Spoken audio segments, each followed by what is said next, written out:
Introduction à Matthieu. Matthieu était collecteur d'impôts à Capharnaüm quand Jésus l'a invité à devenir un de ses disciples.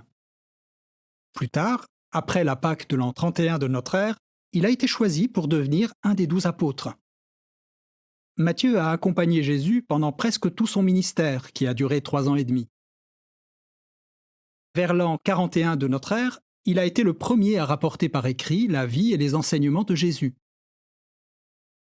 Avec les livres bibliques de Marc, Luc et Jean, son récit a ensuite constitué ce qu'on appelle les évangiles. Le livre de Matthieu couvre la période allant de 2 avant notre ère à 33 de notre ère. Il relate des événements qui se sont produits juste avant la naissance de Jésus et se termine avec l'ordre de Jésus d'aller faire des disciples. Le saviez-vous ? Bien que son évangile soit le premier livre des écritures grecques chrétiennes, il semble que Matthieu l'ait d'abord rédigé en hébreu. Quelque temps plus tard, Matthieu lui-même l'aurait traduit en grec. Le livre a été divisé en 28 chapitres. Les 18 premiers chapitres sont plutôt organisés par thème et se concentrent sur les enseignements contenus dans les discours de Jésus.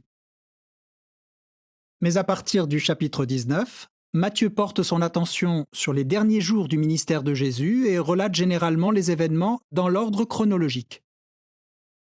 Environ 40% des événements et détails rapportés dans l'évangile de Matthieu ne se retrouvent pas dans les 3 autres évangiles. Matthieu part d'Abraham et établit la généalogie de Jésus en passant par Joseph, son père adoptif. Il prouve ainsi que Jésus est l'héritier légitime du roi David. Il rapporte de façon détaillée le sermon sur la montagne et il relate de nombreux exemples utilisés par Jésus comme ceux du blé et de la mauvaise herbe, de la perle de grande valeur et du filet de pêche. Le récit de Matthieu souligne avec force que l'enseignement de Jésus avait pour thème le royaume des cieux. Pour aider ses lecteurs à comprendre que Jésus est le Messie promis, cet évangile cite ou mentionne de nombreux livres des Écritures hébraïques. On a d'ailleurs dit du livre de Matthieu qu'il constituait un pont entre les Écritures hébraïques et les Écritures grecques chrétiennes. Au cours de votre étude de cet évangile, notez comment il établit le droit légal de Jésus au trône de David, comment il fait ressortir les enseignements de Christ et comment il met en valeur le royaume de Dieu. Introduction à Marc. Marc est peut-être devenu disciple de Jésus quand il était encore jeune homme et qu'il vivait avec sa mère à Jérusalem. En fait, il semble que leur maison était utilisée comme lieu de réunion par l'assemblée chrétienne primitive. Marc a peut-être eu peu de contact avec Jésus, mais il a côtoyé les apôtres Pierre et Paul ainsi que Barnabé qui était son cousin. Il a eu le privilège d'aider Paul et Barnabé dans l'œuvre missionnaire. Son ministère l'a aussi conduit dans des endroits très éloignés comme Babylone et Rome. C'est peut-être entre 60 et 65 de notre ère, alors à Rome, que Marc a rédigé un récit de la vie de Jésus. Ce récit est devenu le 3e évangile, destiné à être diffusé parmi les premières assemblées chrétiennes. Bien que la plupart des informations que Marc donne figurent aussi dans les autres évangiles, certaines d'entre elles ne sont fournies que par lui. Par exemple, il est évident que ce livre a été écrit pour un lectorat non juif, en particulier pour les Romains. Marc explique des expressions et des coutumes juives qui étaient étrangères aux Romains et à d'autres non-juifs. Il a peut-être obtenu la plupart de ces informations auprès de Pierre, qui a été témoin oculaire de presque tout ce que Marc a écrit dans son évangile. Le témoignage oculaire de Pierre transparaît dans les descriptions vivantes que fait Marc des actions et des sentiments de Jésus. Le livre contient 16 chapitres et il est le plus court des 4 évangiles. Il couvre la période allant de 29 à 33 de notre ère. Les chapitres 1 à 10 commencent avec le ministère de Jean le baptiseur et le baptême de Jésus dans le Jourdain. Puis Marc décrit le ministère passionnant de 3 ans et demi de Jésus. Dans ces chapitres, on voit Jésus choisir ses apôtres, accomplir de nombreux miracles et manifester un intérêt plein de tendresse et de compassion pour les gens. Les chapitres 11 à 15 racontent la dernière semaine du ministère de Jésus, qui s'achève avec son arrestation et son exécution. Le saviez-vous ? Marc est probablement le jeune homme qui s'est échappé en abandonnant son vêtement le soir où Jésus a été arrêté. Enfin, le chapitre 16 montre que ce sont 3 femmes fidèles qui ont été les premières à découvrir que Jésus avait été ressuscité. Au cours de votre lecture de cet évangile, notez comment Jésus a montré qu'il avait pouvoir sur la maladie, la mort et les forces de la nature, comment il a manifesté un intérêt plein de tendresse et de compassion pour les gens, et comment il a accompli avec zèle la volonté de son Père, nous offrant un bel aperçu de ce qu'il accomplira en tant que roi du royaume de Dieu. Introduction à Luc. Luc était médecin. Comme l'évangéliste Marc, Luc n'était pas l'un des 12 apôtres de Jésus. De plus, Luc ne se présente pas comme témoin oculaire des événements de la vie de Jésus. Il est probablement devenu disciple après la mort de Jésus. Par la suite, il a voyagé avec l'apôtre Paul. L'évangile de Luc couvre la période allant de 3 avant notre ère à 33 de notre ère. Luc relate les événements dans un ordre logique, souvent chronologique. Près de 60% des informations contenues dans ce livre ne se retrouvent pas dans les autres évangiles. Par exemple, au moins 6 miracles de Jésus ne figurent que dans le récit de Luc. Luc emploie plus de 300 termes médicaux ou auxquels il donne une signification médicale. Il est le seul à parler d'un homme plein de lèpre et à dire que la belle-mère de Pierre avait une forte fièvre. Luc a probablement rédigé son évangile à Césarée à l'époque où Paul y était emprisonné, vers 56 à 58 de notre ère. Donc même si dans la Bible, l'évangile de Luc se trouve après celui de Marc, il est le 2e des 4 évangiles à avoir été rédigé. En plus d'avoir consulté l'évangile de Matthieu, Luc a certainement été poussé par l'Esprit de Dieu à interroger des témoins du ministère de Jésus dignes de foi et à examiner des documents historiques fiables. Luc contient 24 chapitres. Les chapitres 1 et 2 fournissent des renseignements sur les premières années de la vie de Jean le Baptiste et de Jésus. Comme un ange l'a annoncé, Élisabeth donne naissance à Jean. Environ 6 mois plus tard, Marie donne naissance à Jésus. Le saviez-vous ? Luc est le seul évangéliste à mentionner un épisode de la vie de Jésus à l'âge de 12 ans. Luc a peut-être obtenu cette histoire de la mère de Jésus, Marie. Le chapitre 3 fournit des indications permettant de déterminer quand Jean le Baptiste et Jésus ont commencé leur ministère. Autre fait intéressant, il retrace la généalogie de Jésus du côté de Marie, passant par le roi David et remontant à Adam, fils de Dieu.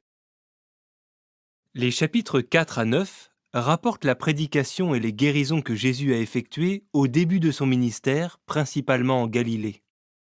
Luc donne non seulement des détails précis sur les maladies que Jésus a guéries, mais il parle aussi de la compassion avec laquelle Jésus guérissait les gens. Le chapitre 6 relate comment, après avoir passé toute une nuit à prier, Jésus a choisi ses 12 apôtres. Dans le chapitre 9, Jésus envoie les 12 prêcher le message du royaume et guérir les malades. Du chapitre 10 jusqu'à la moitié du chapitre 19, les événements rapportés se déroulent surtout en Judée et en Pérée. Jésus augmente le nombre de prédicateurs du royaume quand il envoie 70 disciples de plus prêcher le message. La parabole du bon samaritain et celle du fils perdu, aussi appelé fils prodigue, n'apparaissent que dans l'évangile de Luc. De la deuxième moitié du chapitre 19 au chapitre 23, Luc relate la fin du ministère de Jésus dans Jérusalem et ses environs, ainsi que les événements entourant sa mort. Le chapitre 21 contient la prophétie de Jésus relative à la destruction de Jérusalem et aux derniers jours de l'actuel système de choses. Luc mentionne les pestes parmi les caractéristiques des derniers jours, ce que ne font pas les récits de Matthieu et de Marc. Le dernier chapitre rapporte les événements liés à la résurrection de Jésus. Luc est le seul évangéliste à décrire l'ascension de Jésus au ciel. Tout en lisant l'évangile de Luc, notez comment Jésus a prêché avec zèle le message du royaume et a formé d'autres à faire de même. Comment il a décrit les conditions qui régneraient durant les derniers jours et comment en guérissant les malades, il a montré ce qu'il accomplira en tant que roi du royaume de Dieu.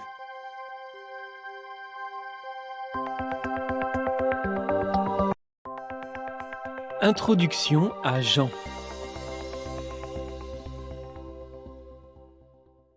Jean, qui était alors bien plus jeune, était avec son frère Jacques en train de réparer des filets de pêche au bord de la mer de Galilée, quand Jésus les a invités à être ses disciples. Après la Pâque 31 de notre ère, Jésus a choisi Jean pour être l'un de ses 12 apôtres. Jean était parmi les plus proches compagnons de Jésus. Il est aussi le disciple à qui Jésus a confié sa mère, Marie. L'évangile de Jean est le dernier des 4 évangiles. Il a été rédigé vers 98 de notre ère, à Éphèse ou aux alentours, près de 65 ans après la mort de Jésus. Au cours de cette période, la prophétie de Jésus concernant la destruction de Jérusalem s'est réalisée. On estime que 92% du contenu de ce livre ne se trouve pas dans les autres évangiles. Jean est l'évangéliste qui parle le plus de l'amour. Le livre de Jean contient 21 chapitres. Le chapitre 1 révèle le rôle que Jésus avait dans le ciel avant de venir sur la terre. Il est présenté comme celui par l'intermédiaire de qui Jéhovah a créé toutes les autres choses. Jésus est appelé la parole, ce qui souligne sa fonction de porte-parole de Jéhovah. Les chapitres 2 à 6 relatent environ 2 années du ministère de Jésus. Le chapitre 2 raconte le premier miracle de Jésus lors d'un repas de mariage à Cana. Le vin étant venu à manquer, Jésus a miraculeusement changé environ 380 litres d'eau en excellent vin. Ce miracle a renforcé la foi des disciples de Jésus. Le chapitre 6 rapporte comment Jésus a miraculeusement nourri une foule de quelques 5000 hommes, sans compter les femmes et les enfants. Les chapitres 7 à 12 relatent les événements qui ont eu lieu après la Pâque 32 de notre ère. Jésus se rend à Béthanie et ressuscite son ami Lazare. Bien que Lazare soit mort depuis 4 jours, il revient à la vie sur l'ordre de Jésus. Le chapitre 12 contient une description de l'entrée triomphale de Jésus à Jérusalem. Une grande foule le salue en criant « Ô Dieu, sauve-le, s'il te plaît! Béni est celui qui vient au nom de Jéhovah, oui, le roi d'Israël. » Les chapitres 13 à 19 rapportent les événements d'une seule journée, le 14 Nisan 33 de notre ère. Jésus célèbre la Pâque avec ses apôtres à Jérusalem dans une pièce située à l'étage. Le saviez-vous ? Nous pouvons trouver dans le livre de Jean des indices que Jésus a célébré 4 Pâques au cours de son ministère. Ce sont ces éléments de preuve, entre autres, qui permettent de savoir que son ministère a duré 3 ans et demi. Faisant preuve d'une grande humilité lors de la dernière Pâque, Jésus accomplit une tâche normalement confiée à un serviteur en lavant les pieds de ses apôtres. Plus tard dans la soirée, Jésus dit « Je vous donne un commandement nouveau, que vous vous aimiez les uns les autres, comme je vous ai aimés. » Ce commandement était nouveau parce qu'il exigeait des disciples du Christ qu'ils manifestent un amour encore plus grand. Le chapitre 17 contient la dernière prière de Jésus en présence de ses disciples. Plus tard, dans le jardin de Gethsémani, Jésus se fait connaître courageusement aux soldats venus l'arrêter. Peu après, Jésus meurt pour toute l'humanité. Dans les chapitres 20 et 21, Jésus ressuscité apparaît à ses disciples en différentes occasions. Au cours de votre lecture de l'évangile de Jean, Notez l'amour que Jésus a pour l'humanité, l'exemple d'humilité qu'il laisse et le fait qu'il est le Messie, le roi du royaume de Dieu.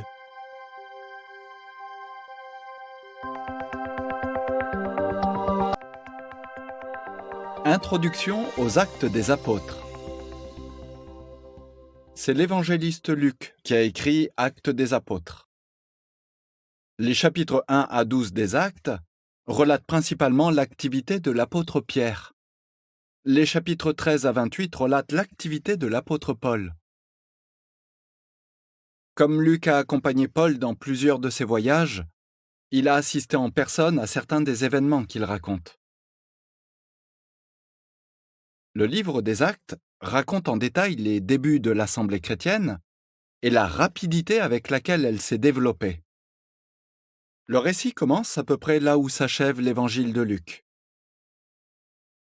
Les Actes couvrent une période d'environ 28 ans, allant de 33 de notre ère, à partir de l'ascension de Jésus au ciel, jusqu'à environ 61, alors que Paul, encore en résidence surveillée à Rome, attend l'issue de son appel à César. L'évangile de Luc et Actes des Apôtres ont été écrits à peu d'années d'intervalle. Ils sont adressés à la même personne, Théophile. Le saviez-vous ? Dans son récit de l'Évangile, Luc donne à Théophile le titre de « très excellent », ce qui indique peut-être que Théophile était un fonctionnaire important. Mais dans les Actes, il n'emploie plus ce titre, ce qui suggère que Théophile était devenu un chrétien mûr.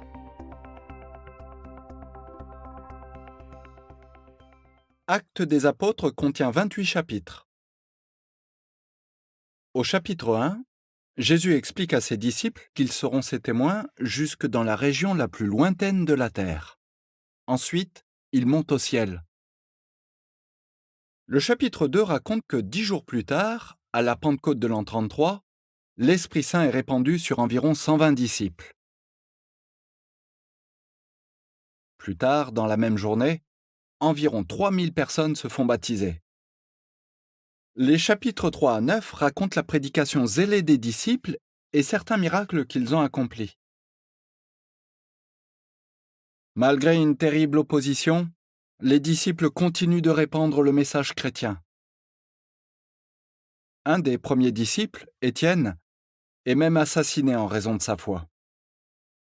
Un homme nommé Saul, qui assiste à la scène, approuve l'exécution d'Étienne. Mais peu de temps après, Jésus apparaît à Saul sur la route de Damas. En conséquence, Saul devient chrétien et par la suite il sera connu comme l'apôtre Paul. Les chapitres 10 et 11 décrivent la période de paix que les disciples ont connue ensuite. Jéhovah se sert de l'apôtre Pierre pour étendre la prédication aux gentils, c'est-à-dire les non-juifs. C'est pendant cette période d'accroissement que le nom chrétien est inventé pour identifier les disciples de Christ. Au chapitre 12, la persécution éclate de nouveau.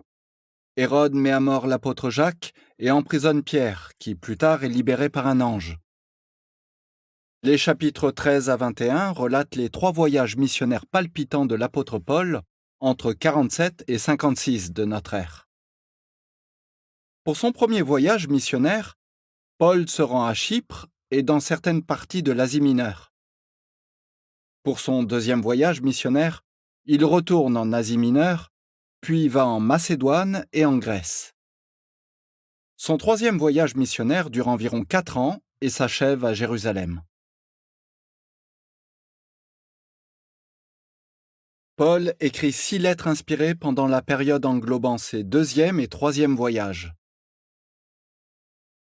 On a calculé que, selon le livre des Actes, Paul aurait parcouru environ 16 000 kilomètres.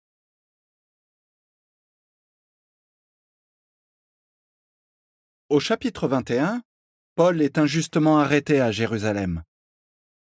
Les chapitres 22 à 26 relatent les plaidoiries de Paul. Il présente sa défense devant Félix, gouverneur de Judée, devant son successeur Festus et devant le roi Hérode Agrippa II. Au cours d'une de ses plaidoiries, Paul en appelle à César, l'autorité suprême de l'époque dans le monde romain. Les chapitres 27 et 28 décrivent le pénible voyage de Paul jusqu'à Rome, notamment son naufrage. La fin du livre des Actes montre Paul à Rome en résidence surveillée, attendant son procès. Malgré la captivité, Paul continue de prêcher activement à tous ceux qui viennent le voir.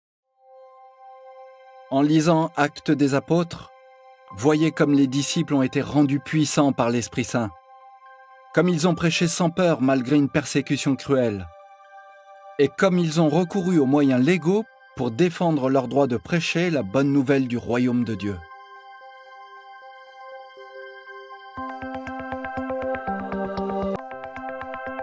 Introduction à la lettre aux Romains. La lettre aux Romains apparaît en premier dans la liste des 21 lettres des Écritures grecques chrétiennes. L'apôtre Paul a écrit 14 de ces lettres, dont celle aux Romains.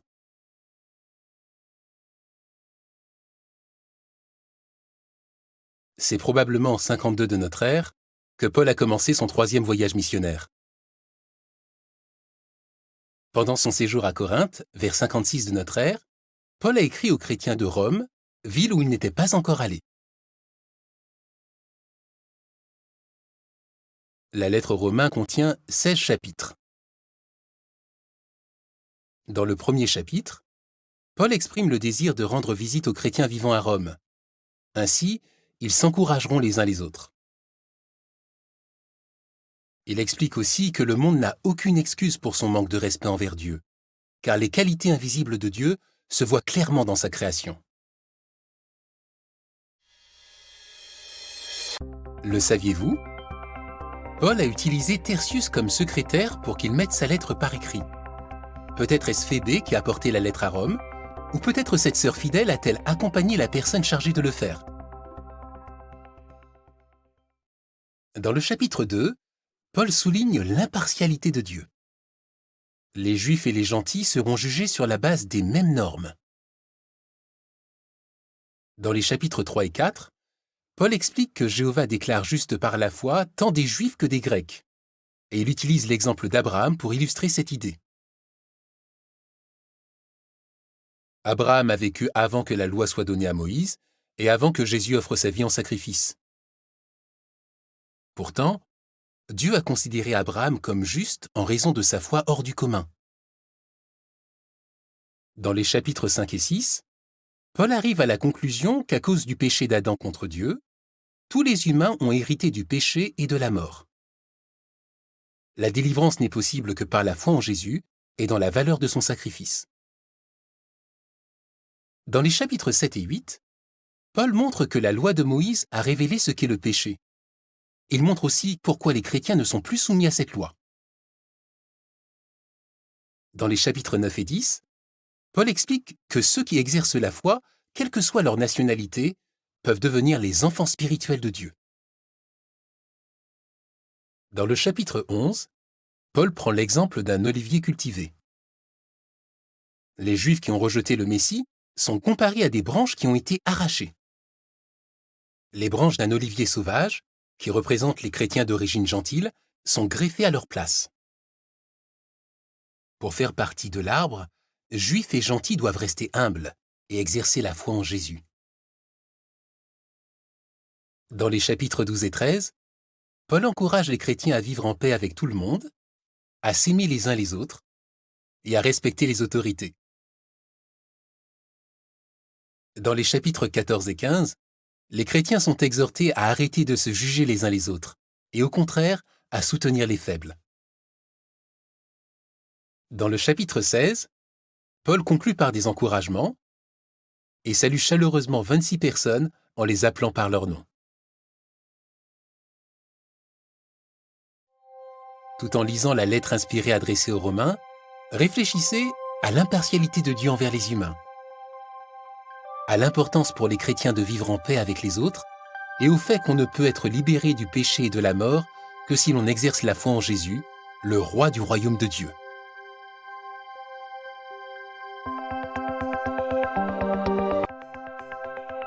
Introduction à la première lettre aux Corinthiens. L'apôtre Paul a écrit cette lettre à l'intention des chrétiens qui vivaient à Corinthe, une ville cosmopolite très animée.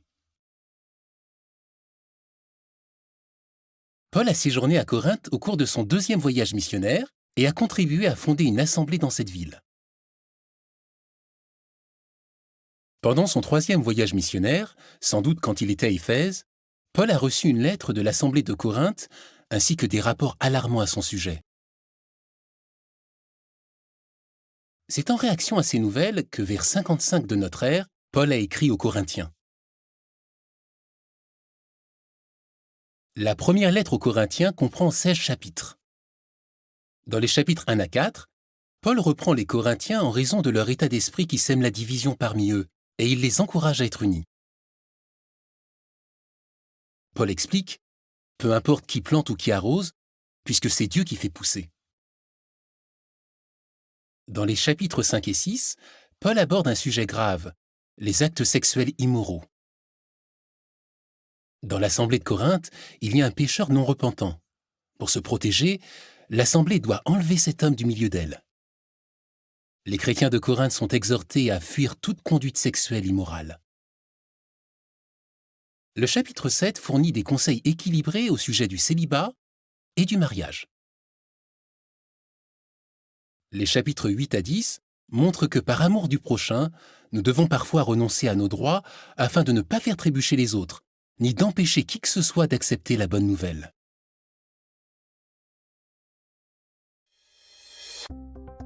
Le saviez-vous? C'est près de Corinthe que se tenaient tous les 2 ans les Jeux ismiques. S'inspirant de cet événement bien connu des chrétiens de Corinthe, Paul a pris l'exemple d'une course à pied pour les aider à comprendre la nécessité d'être fidèles et d'endurer.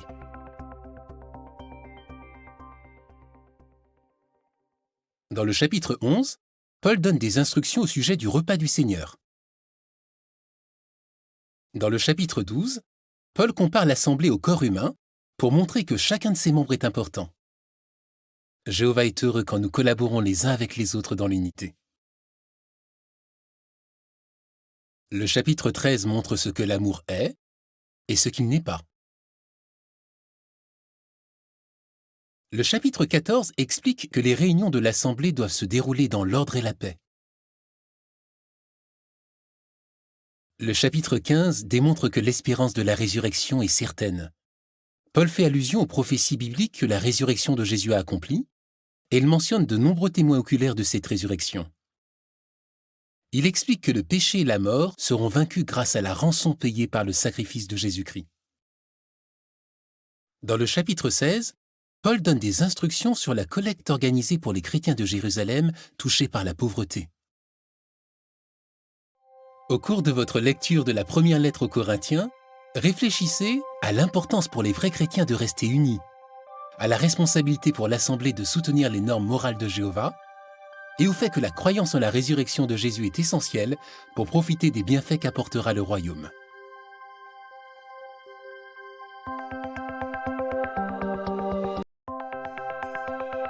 Introduction à la 2e lettre aux Corinthiens.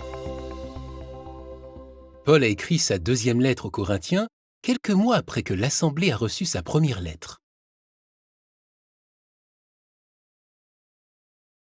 Tite avait été envoyé à Corinthe pour aider à la collecte en faveur des frères de Judée, et probablement aussi pour voir comment les Corinthiens réagissaient à la première lettre que Paul leur avait envoyée.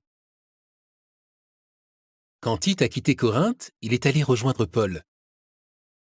Comme Tite lui a rapporté de bonnes nouvelles, Paul s'est réjoui et a de nouveau écrit aux Corinthiens.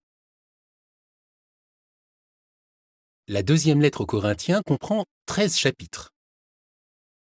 Dans le chapitre 1, Paul appelle Jéhovah le Père des tendres miséricordes et le Dieu de toute consolation qui nous console dans toutes nos épreuves.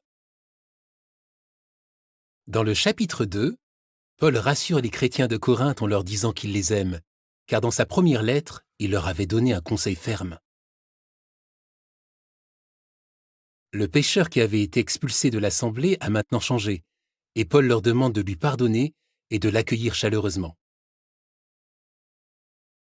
Dans le chapitre 3, Paul écrit que c'est Dieu qui nous qualifie pour être ministres. Dans le chapitre 4, il appelle le ministère de la Nouvelle Alliance un trésor dans des vases en terre. Même si nous ne sommes que des vases en terre imparfaits, le message que nous prêchons peut nous permettre, à nous et à ceux qui nous écoutent, d'avoir la vie éternelle. Dans le chapitre 5, Paul déclare « L'amour qu'a le Christ nous oblige ». Nous ne pouvons pas accepter l'extraordinaire amour du Christ sans nous sentir obligés de vivre pour lui. Son amour nous pousse à imiter son exemple. Le chapitre 6 explique que si un vrai chrétien fréquentait de près quelqu'un qui ne l'est pas, leur association serait bancale. Elle ne pourrait que nuire à la foi du chrétien.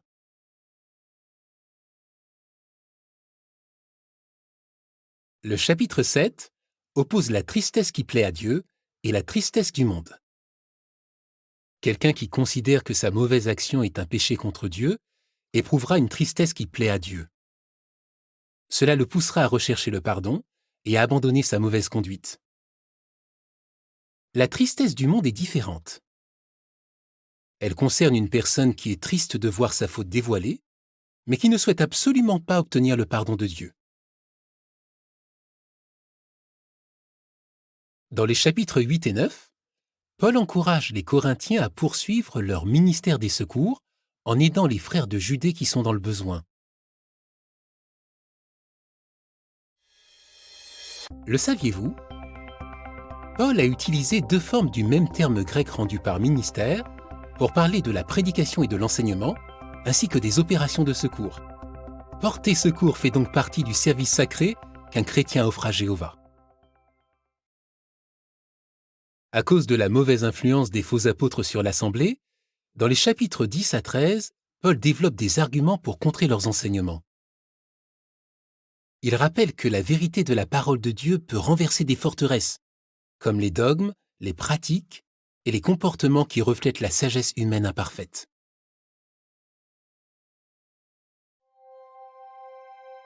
Au cours de votre lecture de 2 Corinthiens, vous verrez que Jéhovah, le Dieu de toute consolation, fortifie et soutient ses serviteurs, qu'un repentir sincère peut aider quelqu'un à être l'ami de Dieu, et que même de fragiles humains peuvent proclamer la bonne nouvelle du royaume de Dieu.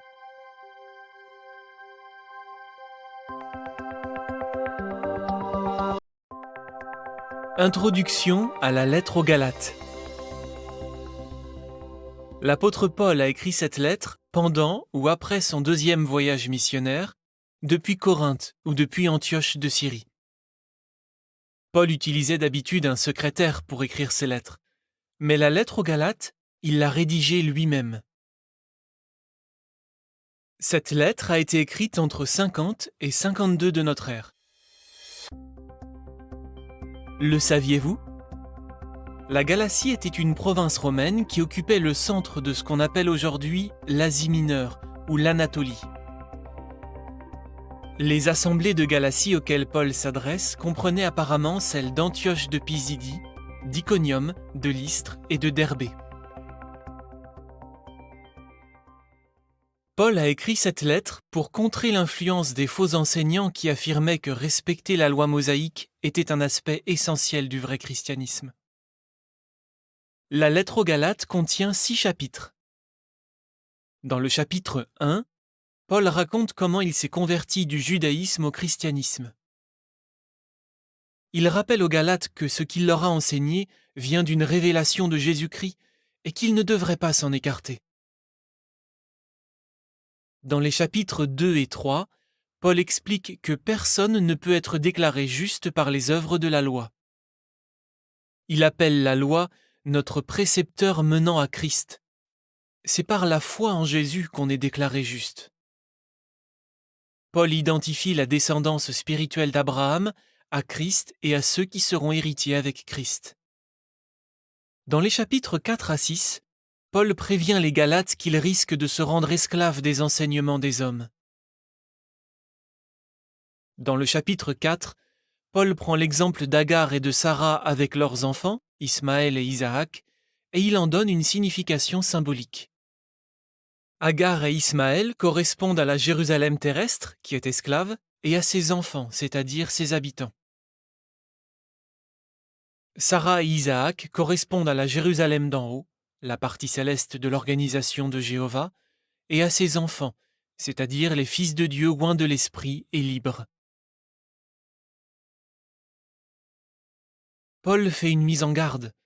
Cette liberté ne devrait pas servir de prétexte pour pratiquer le mal.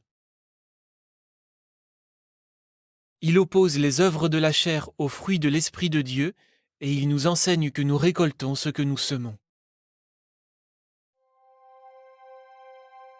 Au cours de votre lecture de la lettre aux Galates, vous verrez que c'est seulement en exerçant la foi que les chrétiens peuvent être déclarés justes, que ceux qui manifestent le fruit de l'Esprit de Dieu en retirent des bienfaits, et que la descendance spirituelle d'Abraham correspond à Christ Jésus et à ceux qui hériteront avec lui de son royaume éternel.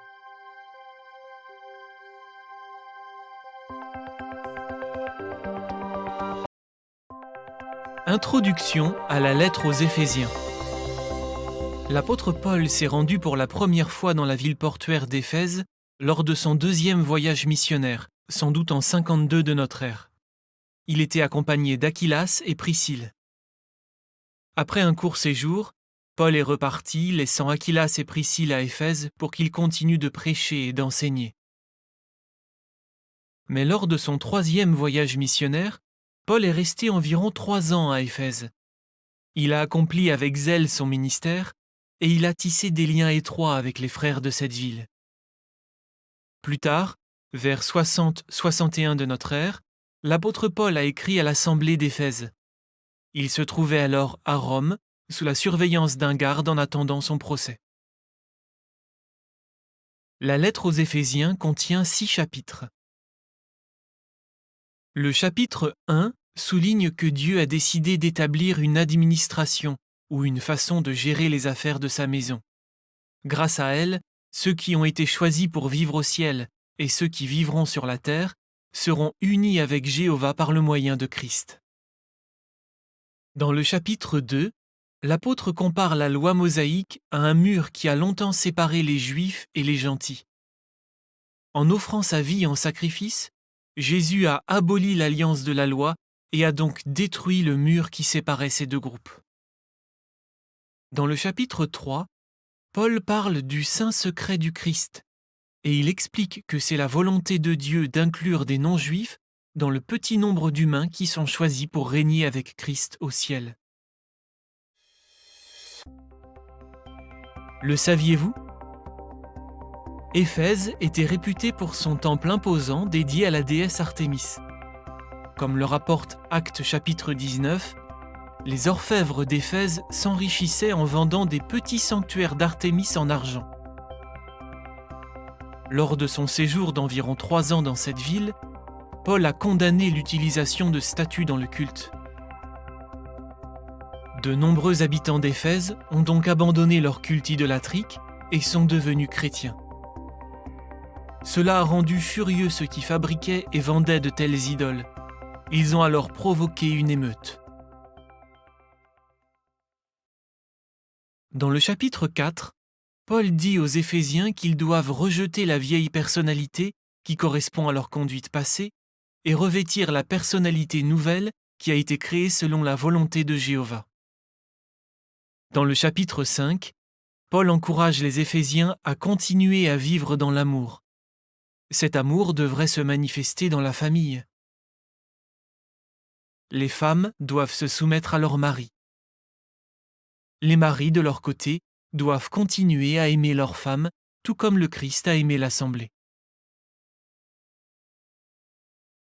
Dans le chapitre 6, Paul prend l'exemple d'une armure et il exhorte les Éphésiens à revêtir l'armure spirituelle complète.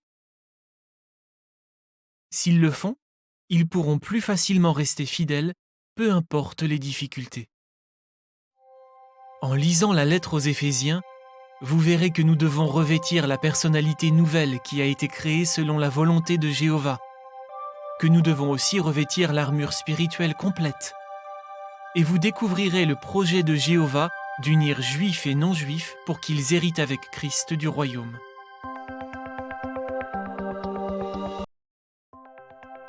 Introduction à la lettre aux Philippiens. L'apôtre Paul a écrit cette lettre divinement inspirée alors qu'il se trouvait en résidence surveillée à Rome. Il l'a rédigé vers 60-61 de notre ère. Quelques années plus tôt, au cours de son deuxième voyage missionnaire, Paul avait reçu une vision alors qu'il était à Troas. Un Macédonien le suppliait ainsi « Passe en Macédoine et aide-nous ». Vers 50 de notre ère, Paul et ses compagnons se sont donc mis à prêcher la bonne nouvelle en Macédoine, dans la ville de Philippe.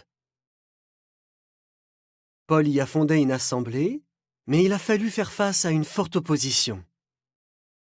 Lui et Silas ont été fouettés à coups de baguette, puis jetés en prison, où on leur a fixé les pieds dans des entraves.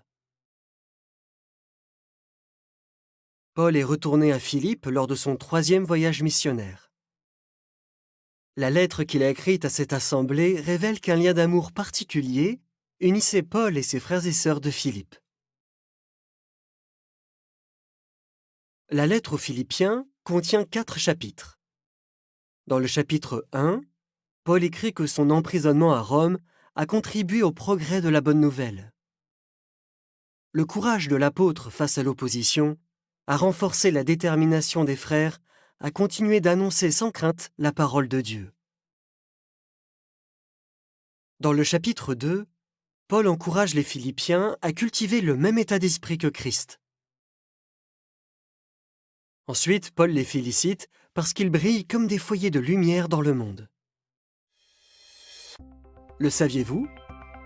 Quelque temps avant, les Philippiens avaient envoyé Épaphrodite à Rome pour qu'il apporte un don à Paul. Plus tard, Paul a renvoyé Épaphrodite à Philippe en lui confiant la lettre qu'il avait écrite à l'intention de l'assemblée. Dans le chapitre 3, Paul met les Philippiens en garde contre les personnes qui mettent leur confiance dans la chair, manifestement en raison de leurs origines juives. Paul considère les avantages qu'il avait en tant que pharisien comme des déchets en comparaison de l'honneur de connaître Christ et d'être en union avec lui. Dans le chapitre 4, Paul rappelle aux Philippiens qu'ils ne doivent s'inquiéter de rien, mais qu'ils doivent rechercher la paix de Dieu au moyen de la prière, de la supplication et de remerciements. Paul remercie également l'Assemblée pour sa générosité, car elle a comblé ses besoins matériels. Au cours de votre lecture de la lettre aux Philippiens, vous verrez que notre fidélité dans l'épreuve peut encourager les autres à tenir bon, que la parole de Dieu et l'Esprit Saint peuvent nous aider à cultiver le même état d'esprit que Christ, et que pour obtenir la paix véritable, nous devons nous tourner vers Dieu et le prier avec sincérité, en attendant que son royaume vienne.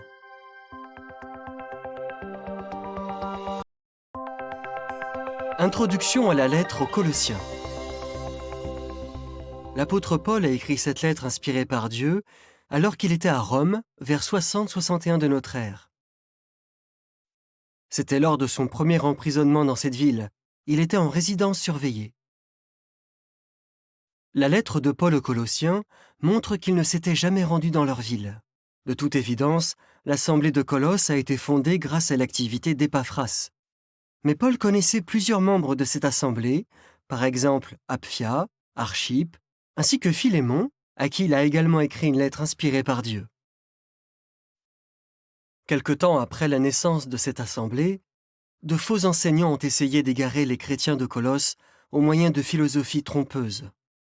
Épaphras a fait le voyage de Colosse à Rome, un trajet de plusieurs centaines de kilomètres, pour donner à Paul des nouvelles de l'assemblée.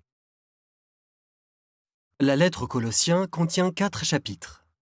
Dans le chapitre 1, Paul exprime son désir de voir les Colossiens acquérir une connaissance de Dieu toujours plus exacte. Ensuite, Paul dit que le Fils de Dieu est l'image du Dieu invisible, le premier-né de toute création, et que c'est par son moyen que toutes les autres choses ont été créées. Christ est aussi le chef de l'assemblée. Dans le chapitre 2, l'apôtre met les Colossiens en garde contre ceux qui enseignent certaines philosophies ou qui les incitent à obéir à la loi mosaïque. Paul explique que Dieu a effacé la loi mosaïque et l'a fait disparaître. Figuralement parlant, il l'a clouée sur le poteau de supplice de Christ. Le saviez-vous ? En Colossiens 4, verset 10, Paul mentionne Marc, le cousin de Barnabé.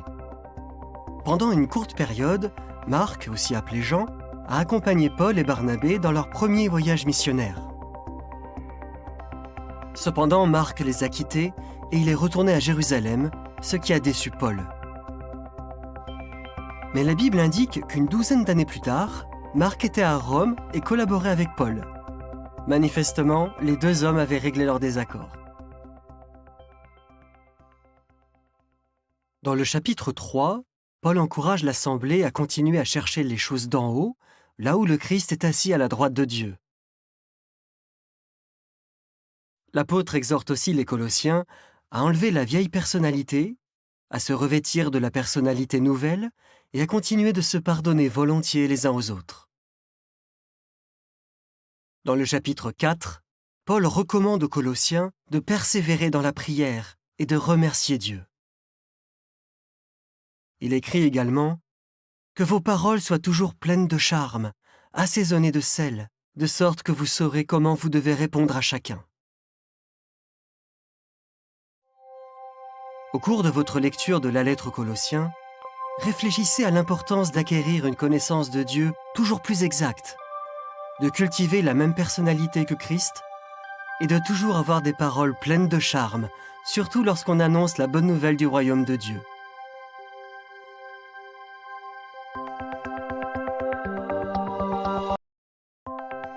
Introduction à la première lettre aux Thessaloniciens. L'apôtre Paul a écrit cette lettre inspirée par Dieu alors qu'il se trouvait à Corinthe, probablement vers la fin de l'an 50, au cours de son deuxième voyage missionnaire. Lorsqu'il est arrivé à Thessalonique, Paul a prêché dans la synagogue durant 3 sabbats. Très vite, une assemblée s'est formée. Jaloux des bons résultats de Paul, des adversaires juifs ont provoqué une émeute. Mais l'assemblée a continué de prêcher, même après avoir envoyé Paul et Silas à Bérée. La première lettre aux Thessaloniciens contient 5 chapitres. Dans le chapitre 1, Paul félicite chaleureusement l'assemblée d'avoir accepté la parole de Dieu avec joie et d'avoir enduré les épreuves. Il leur dit aussi que leur exemple de persévérance est maintenant connu de toutes les assemblées de Macédoine et d'Achaïe. Dans le chapitre 2, Paul rappelle aux Thessaloniciens qu'il éprouve pour eux une tendre affection et qu'il a travaillé dur pour ne pas leur imposer de fardeau coûteux. Le saviez-vous ? L'apôtre Paul était fabricant de tentes.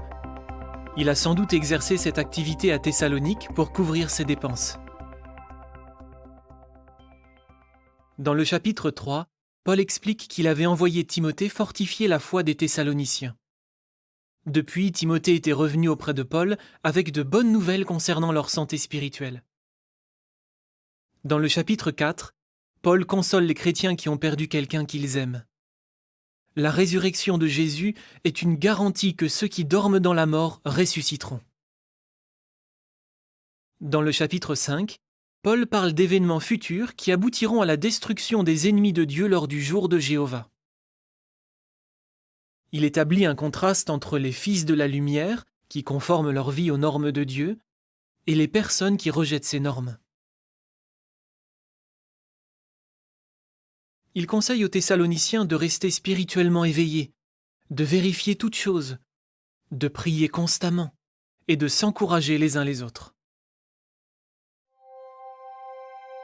Au cours de votre lecture de la première lettre aux Thessaloniciens, vous verrez que notre persévérance face aux épreuves peut encourager les autres. Que l'espérance de la résurrection console et fortifie ceux qui ont perdu quelqu'un qu'ils aiment. Et que Jésus-Christ, le roi du royaume de Dieu, détruira tous les ennemis de Dieu.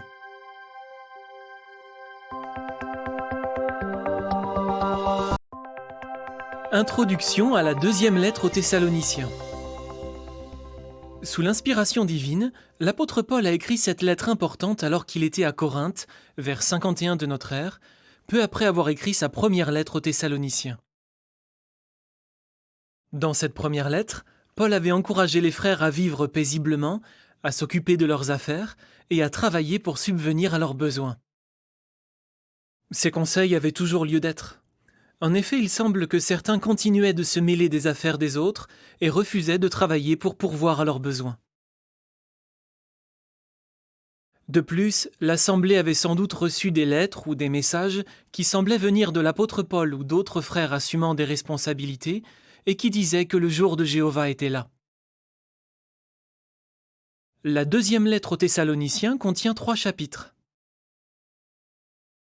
Dans le chapitre 1, Paul félicite les frères pour leur foi et leur endurance, et il explique que ceux qui subissent la détresse connaîtront le soulagement quand Christ glorifié, investi du pouvoir royal, viendra pour détruire les ennemis de Dieu.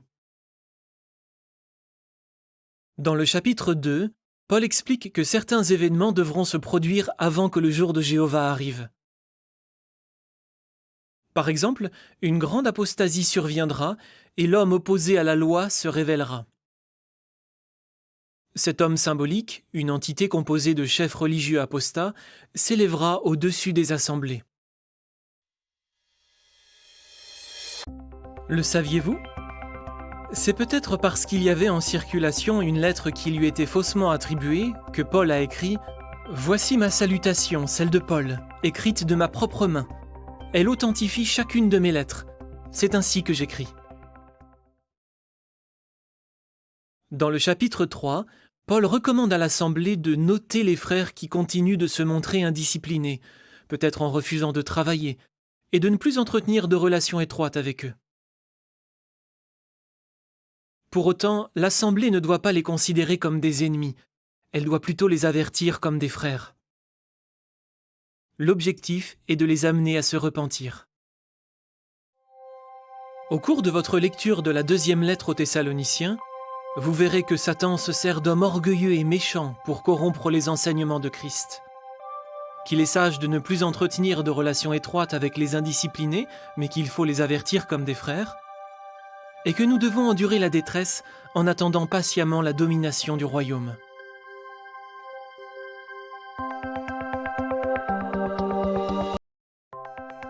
Introduction à la première lettre à Timothée. L'apôtre Paul a écrit sa première lettre à Timothée depuis la Macédoine, entre 61 et 64 de notre ère. Paul révèle que Timothée était à Éphèse à ce moment-là. Il écrit cette lettre pour donner des directives sur l'organisation des assemblées locales et faire une mise en garde contre les faux enseignements et l'amour de l'argent. La première lettre à Timothée contient 6 chapitres. Dans le chapitre 1, Paul encourage Timothée à rester à Éphèse pour qu'il reprenne ceux qui se sont écartés des enseignements de Christ. Paul exprime aussi sa reconnaissance pour la grande miséricorde de Christ. Bien que Paul ait persécuté l'assemblée chrétienne, Jésus l'a estimé fidèle en le désignant pour un ministère. Dans le chapitre 2, Paul mentionne la nécessité de prier pour les autres, y compris pour les autorités, afin que le peuple de Dieu puisse mener une vie calme et accomplir son ministère paisiblement. Il explique que c'est la volonté de Dieu que toutes sortes de gens soient sauvés et parviennent à une connaissance exacte de la vérité. Dans le chapitre 3, Paul énumère les qualités que doivent cultiver ceux qui aspirent à être responsables ou assistants dans l'assemblée. Le saviez-vous ? Le verbe grec rendu par aspiréa signifie s'étendre dans le but de saisir quelque chose. L'apôtre montre ainsi que les frères qui veulent servir les autres doivent fournir de gros efforts pour y arriver. Dans le chapitre 4, Paul écrit qu'un temps viendra où quelques-uns abandonneront la foi et essaieront de tromper les autres. Ces apostats diront des mensonges, allant jusqu'à interdire le mariage. Paul encourage Timothée à être un bel exemple en parole, en conduite et en amour. Timothée doit continuer à s'appliquer à la lecture publique et à l'enseignement. Dans le chapitre 5, Paul conseille à Timothée de traiter les hommes d'âge mûr comme des pères, les jeunes hommes comme des frères, les femmes d'âge mûr comme des mères et les jeunes femmes comme des sœurs. Il explique à Timothée que lorsque c'est nécessaire, les assemblées doivent fournir une aide matérielle aux veuves âgées qui sont réellement dans le besoin et qui sont connues pour leurs belles œuvres. Dans le chapitre 6, l'apôtre affirme que ceux qui enseignent une autre doctrine que celle du Christ sont gonflés d'orgueil. Paul signale aussi que ceux qui sont bien décidés à être riches tombent dans la tentation, dans un piège et dans de nombreux désirs nuisibles. Leur amour de l'argent les mènera à la ruine spirituelle et leur causera bien des douleurs. Les disciples de Christ ne doivent pas être avides. Ils doivent être généreux et prêts à partager. Ils doivent placer leur confiance en Dieu, afin de saisir fermement la vraie vie. Au cours de votre lecture de la première lettre à Timothée, vous verrez que Jéhovah veut que toutes sortes de gens soient sauvés et parviennent à une connaissance exacte de la vérité, que les chrétiens doivent rejeter l'amour de l'argent, et vous apprendrez comment saisir fermement la vraie vie que seul le royaume de Dieu peut offrir.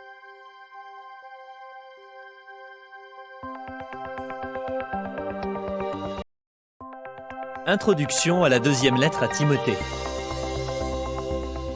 L'apôtre Paul a écrit cette lettre à Rome, vers 65 de notre ère. L'empereur Néron s'était mis à persécuter les chrétiens, et Paul était à nouveau prisonnier à Rome. Lors de sa première incarcération dans cette ville, il se trouvait en résidence surveillée. Mais cette fois, la situation était bien plus grave. Non seulement il était dans les chaînes, mais en plus, sa mort était imminente. Paul a rédigé cette lettre pleine d'affection pour encourager Timothée à ranimer comme un feu le don de Dieu qu'il a reçu, à faire tout son possible pour rester un homme approuvé par Dieu et à fuir les désirs inconvenants de la jeunesse. La deuxième lettre à Timothée contient 4 chapitres. Paul commence sa lettre par des paroles encourageantes et pleines d'affection à l'adresse de Timothée, qui se trouve peut-être toujours à Éphèse. L'apôtre signale que certains frères d'Asie se sont détournés de lui. À l'inverse, il fait l'éloge d'Onésiphore, qui a eu le courage de le chercher et de lui rendre de nombreux services. Dans le chapitre 2, Paul demande à Timothée d'enseigner à d'autres hommes fidèles les nombreuses choses qu'il a apprises de lui. L'apôtre lui recommande aussi de rejeter les débats sots et stupides, sachant qu'ils provoquent des disputes. Le saviez-vous ? La deuxième lettre de Paul à Timothée est la dernière d'une série de 14 lettres qu'il a écrites sous l'inspiration de Dieu sur une quinzaine d'années. L'apôtre a rédigé au moins 5 de ces lettres pendant qu'il était prisonnier à Rome. Il a écrit la lettre aux Hébreux soit peu avant, soit peu après la fin de sa première incarcération. Dans le chapitre 3, Paul prédit l'attitude de la plupart des gens durant les derniers jours du monde de Satan. Puis il rappelle à Timothée que les Écritures, qui sont inspirées de Dieu, peuvent le rendre sage pour le salut. L'apôtre annonce aussi que tous ceux qui veulent vivre dans l'attachement à Dieu et unis à Christ Jésus seront persécutés. Dans le chapitre 4, Paul ordonne solennellement à Timothée de prêcher la parole avec insistance, parce que le temps viendra où certains rejetteront la vérité et préféreront se faire caresser l'oreille par des histoires fausses. Paul révèle ensuite que sa mort est imminente. Il demande donc à Timothée de le rejoindre rapidement et d'emmener Marc avec lui. Au cours de votre lecture de la deuxième lettre à Timothée, vous verrez que Paul, alors que sa mort était imminente, se souciait avant tout des autres, et en particulier de Timothée, son enfant bien-aimé. Vous verrez aussi que tous ceux qui veulent vivre dans l'attachement à Dieu seront persécutés, et que, comme Paul et Timothée, nous devons accomplir pleinement notre ministère, l'esprit fixé sur le royaume de Dieu. Introduction à la lettre à Tite.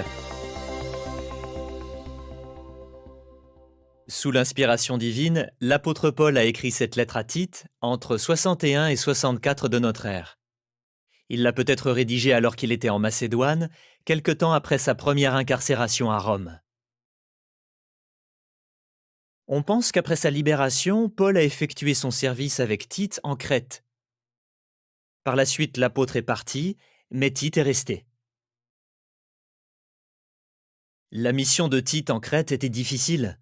Les Crétois dans leur ensemble avaient la réputation d'être malhonnêtes, paresseux et gloutons. ces défauts se retrouvaient chez certains membres de l'Assemblée.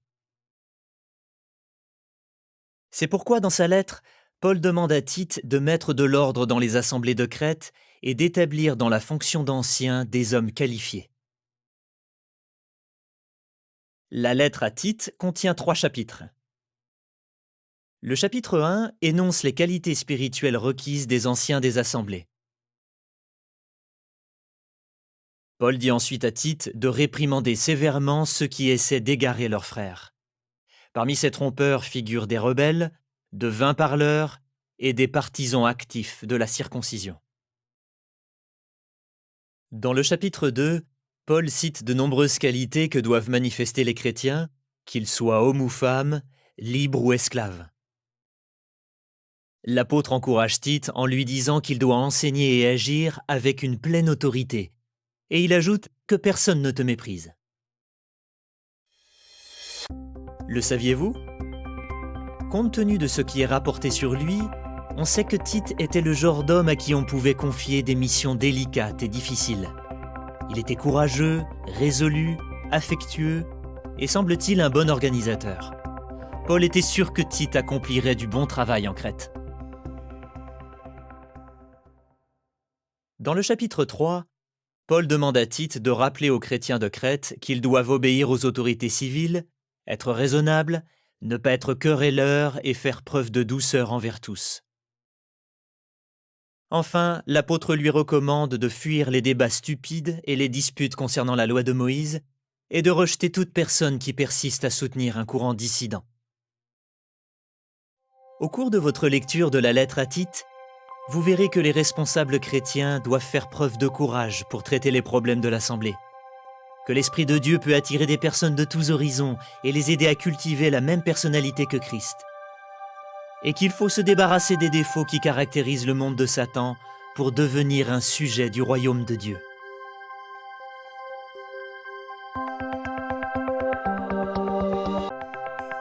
Introduction à la lettre à Philémon. Dans cette lettre, Paul s'adresse avant tout à son ami et frère spirituel Philémon, qui vivait à Colosse, en Asie mineure. Paul a écrit cette lettre à Rome vers 60-61 de notre ère pour parler à Philémon de son esclave fugitif, Onésime.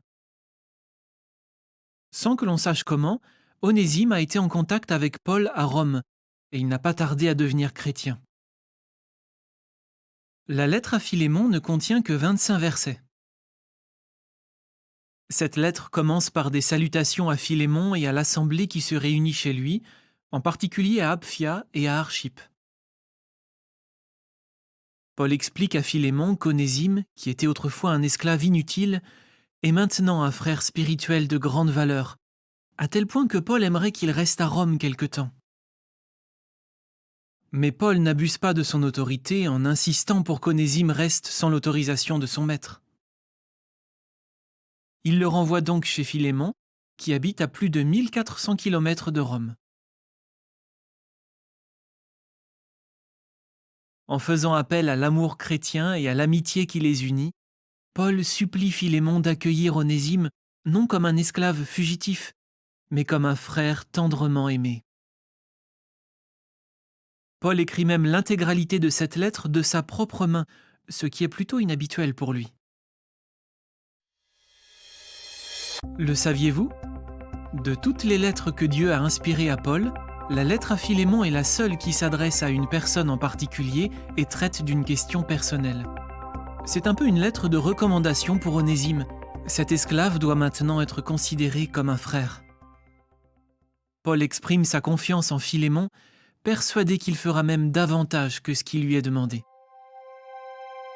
Au cours de votre lecture de la lettre à Philémon, vous verrez comment nous pouvons exprimer notre confiance dans nos frères et sœurs. Comment Paul a fait preuve d'une humilité authentique en n'abusant pas de son autorité. Et comment il a mis en valeur la bonté et la disposition à pardonner, des qualités que doivent manifester tous ceux qui veulent hériter du royaume de Dieu.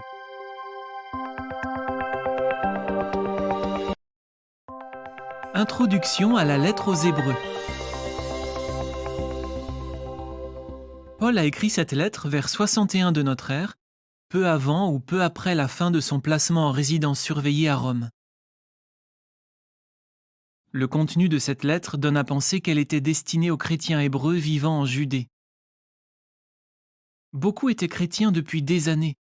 Pourtant, sur le plan spirituel, certains avaient de nouveau besoin de lait au lieu de nourriture solide. Cela mettait leur foi en danger, car celle-ci était la cible des chefs religieux juifs et de leurs partisans.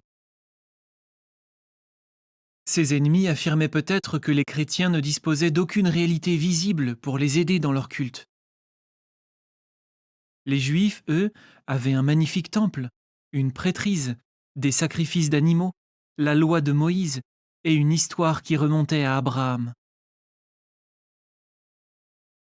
Paul a écrit aux chrétiens hébreux qu'ils devaient renforcer leur foi dans les réalités célestes qui sont centrées sur Christ et qui sont bien supérieures.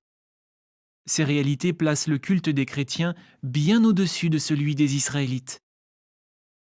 Il est probable que cette lettre de Paul a aussi aidé les chrétiens qui étaient encore attachés à la loi mosaïque. La lettre aux Hébreux contient 13 chapitres. Les chapitres 1 à 3 présentent le thème de cette lettre. Ils parlent de la position élevée de Jésus, qui est supérieure aux anges et à Moïse. Les chapitres 4 à 10 présentent Jésus comme le grand prêtre au ciel, qui est bien supérieur aux grands prêtres juifs pécheurs qui servent au temple. Contrairement à eux, Jésus est parfait et sans péché. Les grands prêtres juifs devaient offrir chaque jour des sacrifices pour les péchés du peuple, et il s'agissait de sacrifices d'animaux dont la valeur était limitée. Christ, lui, est entré dans le ciel même pour présenter à Dieu la valeur de sa vie humaine parfaite qui servirait de rançon une fois pour toutes. Cette rançon sert aussi de fondement à une alliance nouvelle et meilleure que celle dont le médiateur était Moïse. Le saviez-vous ? On lit en Hébreux 9, verset 9, « Cette tente est un symbole ». Dans ce verset, Paul parle de la tente sur terre, le tabernacle que Moïse avait dressé. Le culte qui avait cette tente pour centre et les sacrifices qu'on y offrait ne pouvaient pas apporter le pardon complet des péchés. La tente qui est plus grande et qui n'est pas faite par des mains est le moyen prévu pour permettre aux humains d'adorer Jéhovah en vertu du sacrifice de Christ. Grâce à cette tente, nous avons tout ce qu'il nous faut pour nouer une relation personnelle et éternelle avec Dieu.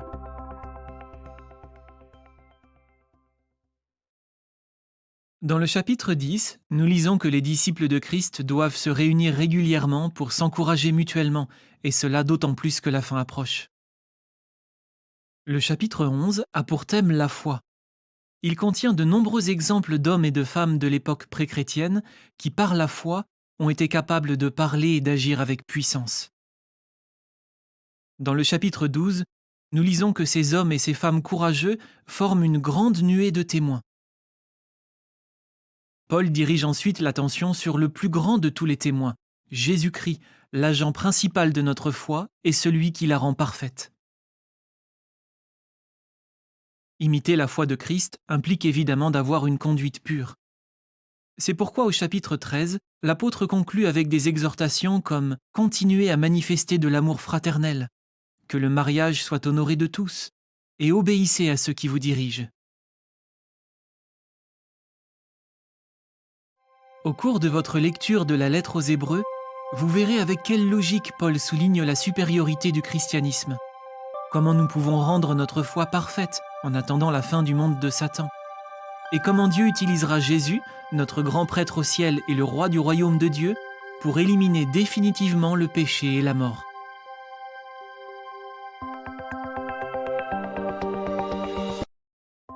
Introduction à la lettre de Jacques. Tout porte à croire que le Jacques qui a écrit cette lettre inspirée par Dieu était le demi-frère de Jésus. Jacques a rédigé cette lettre avant 62 de notre ère. Il vivait alors à Jérusalem. Sa lettre souligne la nécessité pour le chrétien de faire preuve de foi et d'endurance dans les épreuves, de s'abstenir des péchés qui lui feraient perdre l'approbation de Dieu et de montrer sa foi par des œuvres. Comme Jésus, Jacques a utilisé de nombreux exemples simples mais puissants, tirés de choses ou de situations courantes. les vagues de la mer, les fleurs et les arbres, un homme qui se regarde dans un miroir, ou encore les richesses matérielles qui se détériorent. La lettre de Jacques contient 5 chapitres. Le chapitre 1 nous rappelle l'importance de demander constamment à Dieu de la sagesse et de le faire avec foi. Car celui qui doute est comme une vague de la mer que le vent soulève et pousse dans un sens ou un autre. Le chapitre 2 adresse un avertissement sévère à ceux qui favorisent les riches au détriment des pauvres, car il provoque des discriminations et transgresse la loi royale qui ordonne d'aimer son prochain. Le saviez-vous ? Jacques fait souvent allusion au sermon sur la montagne. Il dit par exemple que nous pouvons éprouver de la joie quand nous sommes persécutés, que nous ne devons pas simplement écouter la parole, mais aussi faire la volonté de Dieu, et que pour être pardonnés par Dieu, nous devons pardonner aux autres. Au chapitre 3, Jacques utilise plusieurs exemples pour illustrer la nécessité de maîtriser sa langue. C'est particulièrement important pour les enseignants de la parole de Dieu. Jacques compare la langue au mors d'un cheval, au gouvernail d'un bateau, à un feu ou encore à une source d'eau. Le chapitre 4 explique que toute mauvaise conduite tire son origine de désirs charnels. Jacques avertit aussi « Celui qui veut être ami du monde se fait ennemi de Dieu ». À l'inverse, si nous nous opposons au diable et nous approchons de Dieu, alors Dieu s'approchera de nous. Le chapitre 5 explique que les riches et les puissants qui oppriment les autres devront rendre des comptes à Jéhovah. Jacques souligne également l'importance de la patience. Tout comme un cultivateur attend patiemment la pluie, nous devons attendre patiemment que Dieu réalise ses promesses par le moyen de Christ. Si entre-temps quelqu'un tombe malade spirituellement, il doit rechercher l'aide des anciens de l'Assemblée. Avec amour, ils utiliseront la parole de Dieu et ils prieront avec foi. Ils pourront ainsi aider le malade à se rétablir. En lisant la lettre de Jacques, vous verrez que nous ne devrions jamais rendre Jéhovah responsable de nos épreuves, que nous devons faire de gros efforts pour maîtriser notre langue, et qu'il nous faut être patients en attendant la venue du royaume de Dieu.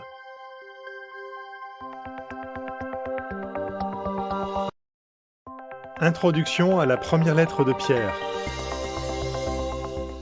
L'apôtre Pierre se présente lui-même comme le rédacteur de 1 et 2 Pierre, des lettres inspirées par Dieu.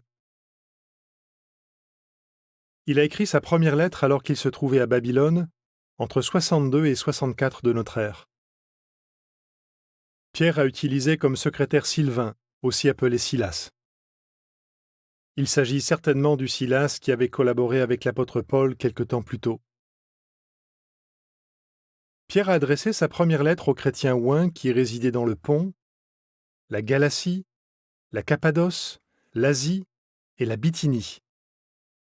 Ces chrétiens subissaient de nombreuses épreuves. La première lettre de Pierre contient 5 chapitres. Dans le chapitre 1, Pierre rappelle à ses frères romains qu'ils ont reçu une nouvelle naissance pour une espérance vivante, grâce à la résurrection de Jésus-Christ. S'ils restent fidèles, ils recevront en récompense l'héritage qui ne peut pas se flétrir et qui leur est réservé au ciel. Ils doivent donc mobiliser leurs facultés pour offrir un culte à Jéhovah et rejeter les désirs charnels. D'après le chapitre 2, les chrétiens ouins sont une nation sainte et une prêtrise royale qui offre des sacrifices spirituels, par exemple en partageant avec les autres. D'après le chapitre 3, les femmes doivent se soumettre volontiers à leur mari, tout comme Sarah était soumise à Abraham. Les maris, quant à eux, doivent accorder de l'honneur à leurs femmes. Le saviez-vous ? Dans sa première lettre, Pierre cite au moins 6 livres de la Bible. Genèse, Exode, Lévitique, Psaumes, Proverbes et Isaïe. En citant la parole de Dieu, Pierre a imité Jésus et il nous laisse un excellent exemple. Dans le chapitre 4, L'apôtre souligne la nécessité de vivre pour la volonté de Dieu, à l'exemple de Christ, même si cela signifie subir des épreuves intenses. Il dit aussi que nous devons être vigilants pour ce qui est de prier. Dans le chapitre 5, Pierre supplie ceux qui sont anciens comme lui de prendre soin du troupeau de Dieu, avec abnégation et humilité. Puis il encourage les chrétiens à se décharger sur Dieu de toutes leurs inquiétudes, parce qu'il se soucie d'eux. En lisant la première lettre de Pierre, vous verrez que nous devons mobiliser nos facultés pour agir. Vous verrez aussi comment mari et femme doivent se traiter l'un l'autre, et qu'il nous faut être prêts à endurer des épreuves en attendant la venue du royaume de Dieu.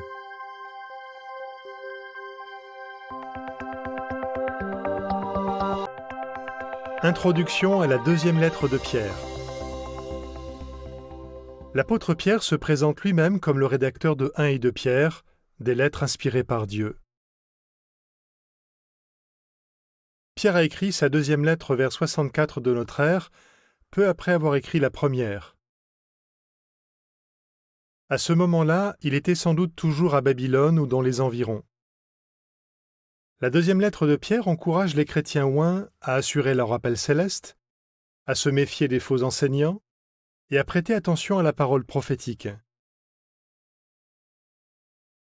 La deuxième lettre de Pierre contient 3 chapitres. Le chapitre 1 traite de la transfiguration de Christ, événement qui a donné à Pierre, à Jacques et à Jean un aperçu de la gloire de Christ investi du pouvoir royal.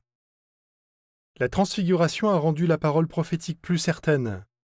Les disciples de Christ doivent donc y prêter attention comme à une lampe qui brille dans un lieu obscur. Dans le chapitre 2, Pierre prévient que de faux enseignants apparaîtraient et introduiraient des courants dissidents destructeurs.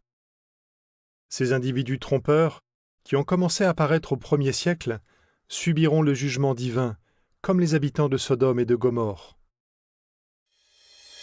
Le saviez-vous ? Quand Pierre a écrit sa deuxième lettre, il savait que sa mort était proche. Mais au lieu de se préoccuper à l'excès de lui-même, il a continué d'obéir au commandement bienveillant de Jésus. « Nourris mes petites brebis ». Le chapitre 3 parle de la présence de Christ quand il sera investi du pouvoir royal. À cette époque, il y aura des moqueurs qui ignoreront délibérément que Jéhovah a déjà détruit un monde méchant au temps de Noé. Pierre attire ensuite l'attention sur la promesse de Dieu d'établir un nouveau ciel et une nouvelle terre au sens figuré, dans lesquels habitera la justice. En attendant, le peuple de Dieu doit adhérer aux écrits sacrés et accomplir des actions marquées par l'attachement à Dieu. En lisant la deuxième lettre de Pierre, vous verrez que la transfiguration de Christ peut fortifier notre foi dans les promesses de la Bible, qu'il faut nous méfier des faux enseignants et que nous devons attendre patiemment le nouveau ciel, c'est-à-dire le royaume de Dieu, qui gouvernera la nouvelle société terrestre composée d'humains qui craignent Dieu.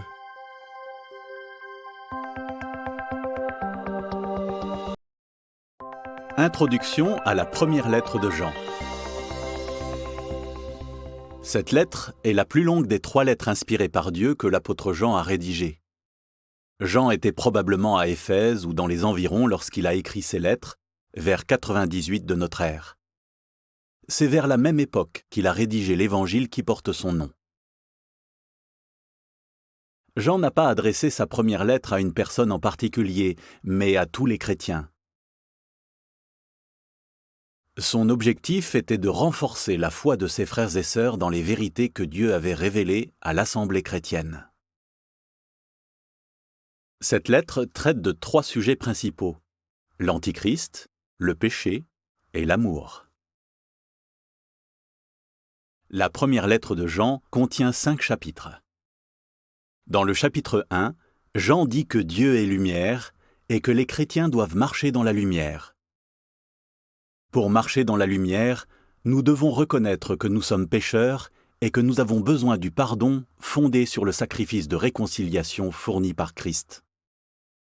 Le chapitre 2 nous met en garde contre les antichrists. Ces individus prétendent par exemple que Jésus n'était pas le Christ et que le Fils de Dieu n'est pas venu dans la chair. Le saviez-vous ? Plus de 30 ans auparavant, il avait été prédit que de faux enseignants introduiraient des courants dissidents destructeurs et qu'ils essaieraient d'entraîner les disciples à leur suite. Les écrits de Jean montrent qu'au moment de leur rédaction, cette apostasie était déjà à l'œuvre. Dans le chapitre 3, Jean établit un contraste entre les enfants de Dieu et les enfants du diable. Les enfants de Dieu s'aiment les uns les autres. Les enfants du diable, comme Caïn, détestent leurs frères. Le thème de l'amour continue d'être développé au chapitre 4. Jean rappelle que nous ne pouvons pas prétendre aimer Dieu si nous n'aimons pas nos frères et sœurs. Dans le dernier chapitre, nous lisons « Voici ce que signifie aimer Dieu, c'est obéir à ses commandements. » Puis Jean nous garantit que Dieu écoute toutes les requêtes que nous lui adressons tant qu'elles sont conformes à sa volonté. En lisant la première lettre de Jean, vous verrez que nous devons rejeter les apostats. Vous verrez aussi comment éviter de tomber dans la pratique du péché et pourquoi il faut cultiver de l'amour pour les autres sujets du royaume de Dieu.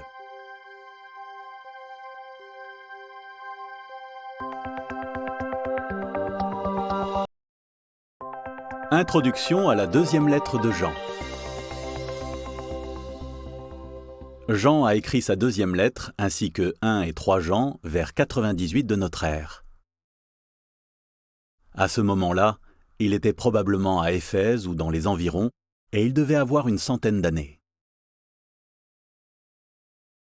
Jean commence sa lettre par ces mots, « De la part du vieil homme, à la dame choisie et à ses enfants ». Certains pensent que la dame choisie est une assemblée chrétienne, et d'autres qu'il s'agit d'une chrétienne nommée Kyria, nom qui signifie dame en grec. Beaucoup d'idées de la deuxième lettre de Jean reprennent de façon concise des idées énoncées dans sa première lettre. Par exemple, il rappelle la nécessité pour les disciples de Christ de s'aimer les uns les autres. Il écrit aussi « Voici ce que signifie l'amour, que nous continuions à vivre selon les commandements de Dieu. » Ensuite, l'apôtre prévient les chrétiens que beaucoup de trompeurs sont sortis dans le monde. Ces antichrists prétendent que Christ n'est pas venu dans la chair.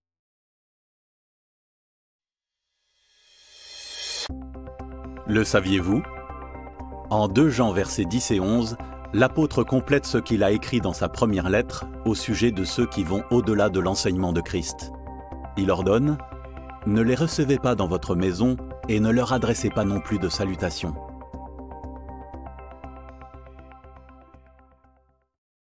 La deuxième lettre de Jean rayonne de l'amour qu'il porte à ses frères ouins. Il souhaite qu'ils obtiennent une pleine récompense, qu'ils aient entre autres le privilège de régner avec Christ dans son royaume.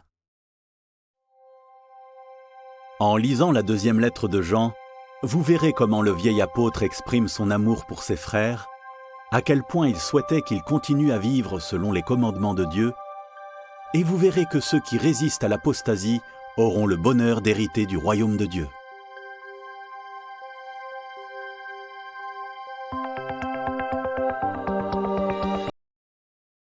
Introduction à la troisième lettre de Jean. Jean a écrit sa troisième lettre à Éphèse ou dans les environs, vers 98 de notre ère. Il a adressé cette lettre à Gaius le bien-aimé, Gaius étant un nom romain courant à l'époque. La troisième lettre de Jean contient 14 versets.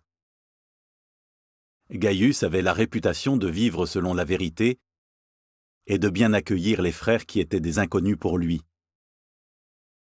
L'apôtre Jean le félicite parce qu'il est très hospitalier.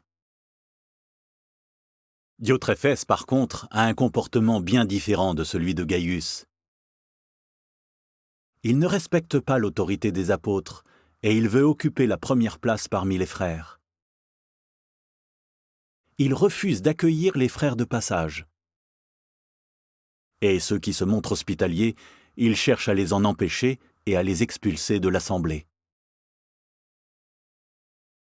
C'est tout le contraire de Démétrius, un très bon ami de Jean.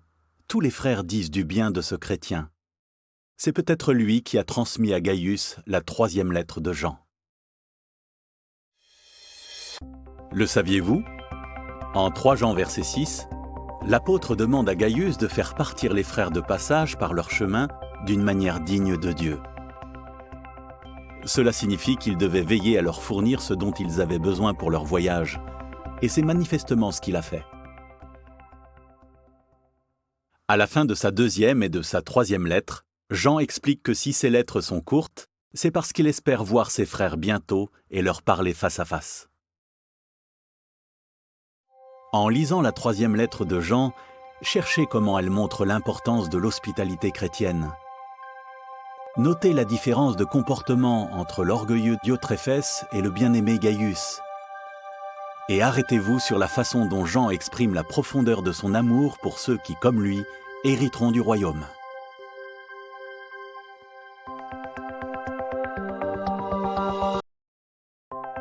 Introduction à la lettre de Jude.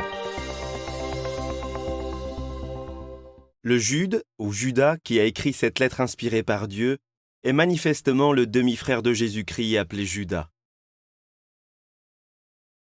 Jude a rédigé sa lettre vers 65 de notre ère, probablement depuis sa Palestine natale. À l'époque, une situation inquiétante était apparue. Des hommes immoraux, à la mentalité animale, s'étaient glissés dans l'assemblée. Jude a donc insisté sur la nécessité de livrer un dur combat pour la foi. La lettre de Jude contient 25 versets. Au verset 5, Jude rappelle qu'après avoir délivré les Israélites d'Égypte, Jéhovah a détruit certains d'entre eux à cause de leur grave manque de foi. Pareillement, d'après le verset 7, Sodome et Gomorrhe et les villes voisines, qui ont subi la punition judiciaire d'un feu éternel, sont pour nous un exemple qui sert d'avertissement. Dans les versets 12 et 13, Jude emploie des métaphores très parlantes pour décrire les hommes mauvais qui se sont introduits dans l'assemblée. Ce sont des rochers cachés sous l'eau, des nuages sans eau emportés ici et là par le vent, des arbres sans fruits qui ont été déracinés, et des vagues sauvages de la mer qui projettent de l'écume. Le saviez-vous ? La lettre de Jude contient des renseignements qu'on ne trouve nulle part ailleurs dans la Bible. Seul Jude mentionne le différend que l'archange Michel a eu avec le diable au sujet du corps de Moïse. Et seul Jude rapporte la prophétie d'Hénoch, qui annonçait que Dieu viendrait avec ses myriades d'anges pour prononcer un jugement contre les méchants. Jude termine sa lettre en encourageant ses frères à rester dans l'amour de Dieu, à continuer de faire miséricorde à ceux qui ont des doutes et à les sauver en les arrachant du feu. Au cours de votre lecture de la lettre de Jude, notez les nombreuses mentions des jugements de Dieu. Méditez sur les métaphores frappantes qu'elle contient et voyez à quel point Jude se souciait de la pureté et de la spiritualité de ceux qui espèrent hériter du royaume de Dieu.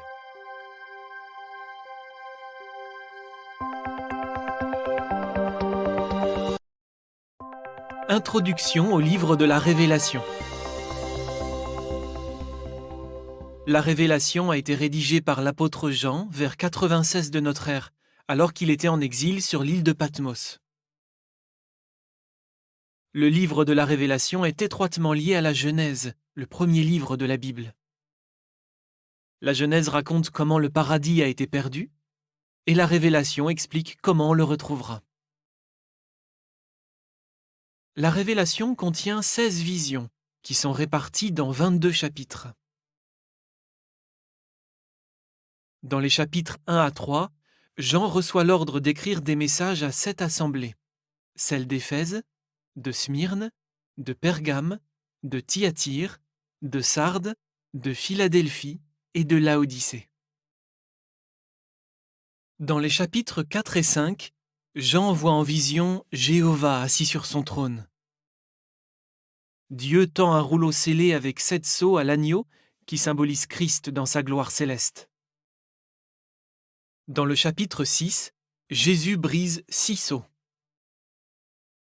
À mesure qu'il brise les 4 premiers sceaux, 4 cavaliers symboliques s'élancent. La chevauchée des 3 derniers amène respectivement la guerre, la famine et la mort. Dans le chapitre 7, Jean voit 4 anges qui retiennent les vents de la destruction jusqu'à ce que tous les membres de l'Israël de Dieu soient scellés. L'apôtre voit aussi une foule innombrable de gens de toutes les nations qui viennent de la grande tribulation. Le saviez-vous ? En Genèse 3, verset 15, Dieu a annoncé que la descendance d'une femme symbolique écraserait la tête du serpent qui a incité Adam et Ève à se rebeller contre Dieu. La révélation dévoile l'identité de ce serpent originel. Il s'agit de Satan le diable, qui s'est servi d'un serpent pour provoquer la rébellion en Éden.